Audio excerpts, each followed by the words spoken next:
Hi, this is Scott Garibay, and today I want to talk about just the brilliance and wonderfulness of Spelljammer 5e. So this thing is heading toward us, man. You could see the comet trail. This thing's going to hit huge. I think Spelljammer is going to be a really big turn for 5e, and 5e is really going to come up and arrive, but 5e is already here, and it's huge, man. This is just going to be more icing on the iced cake, man. It is huge. I'm very, very excited for Spelljammer. And I want to talk about something really special, like what Spelljammer delivers. It's really important, okay?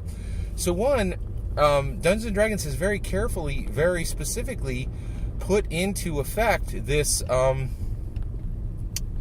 multiverse. And they're like, hey, here's Faerun. Hey, here's Eberron. Hey, here is Ravnica. Hey, here is Theros. Hey, here is a bunch of Greyhawk stuff jammed into Forgotten Realms, right? Like Ghost of Saltmarsh much, and basically, there's just a lot of cool setting. Oh, here's Exandria, right? And there's these wonderful settings in Dungeons and Dragons. Forgotten Realms is definitely the main baller setting of Faerun. Is the main baller setting of 5e, but they were like, hey, this is a multiverse. But then you were like, is it? Because the reality is the only way you're going to get between them is gate, right? And that's a very high level spell, and it's expensive, right? So they're like, oh, y'all's pores, you can't travel, right? But now with Spelljammer, there's an entire industry of ship captains looking to transport people between the realms, and that's a really big deal.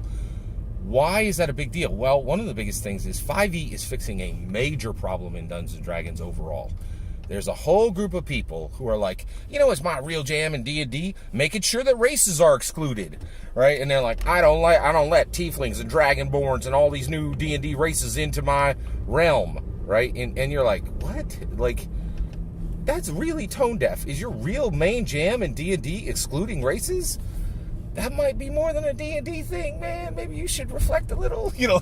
It's like, that's not good, right?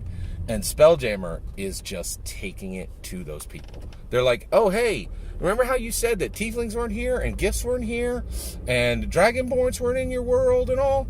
Well, how do you explain that with Spelljammer in place for 5e, right? It is literally giving a mechanical narrative reason for inclusion.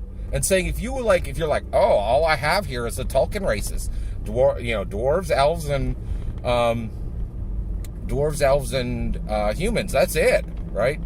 Then you look like a fool because other people are like, well, there's a whole bunch of Spelljammers bringing people between the realms, right? So Tabaxi and Leonin and Kenku and all the races should be here, right? And now it's not just like, oh, you wanting to exclude races is just repugnant. It's actually stupid and foolish, right? And I love that. They're like, hey, you know how you really, really are your main thing in D&D is excluding races? Now it doesn't even fit narratively. And that is brilliant. That is such a win, right? And I love this.